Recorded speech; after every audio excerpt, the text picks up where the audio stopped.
ये rafting point है ने पहलगाम जो खाली साइड में जो कोई पानी ॾिसो था जड़ी रीते कुल्लू में राफ्टिंग थी थी हवा वारी बोटूं है थियूं जिनकी रेस लगाए में अचे थी ई ज वस्तु एॾा पण थिए थी।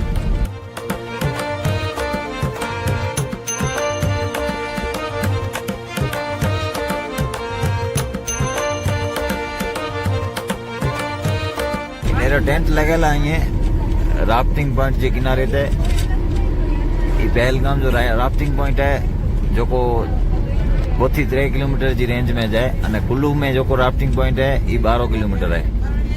कुल्लू जो राफ्टिंग पॉइंट वडो है अने पहलगाम जो को राफ्टिंग पॉइंट है इनमें थोड़ेक में ज खाली रिवर राफ्टिंग थी थी जड़ी रीते बोटू रेस लगाई है अने बोटू दौड़ाई में अचे थियूं नदी में अड़ी रीते एडा पहलगाम में पण थिए थो।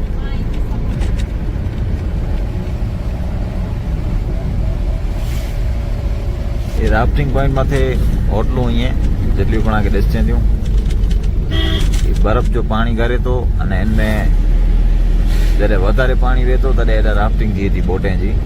ये रिवर राफ्टिंग पॉइंट है पहलगाम जो।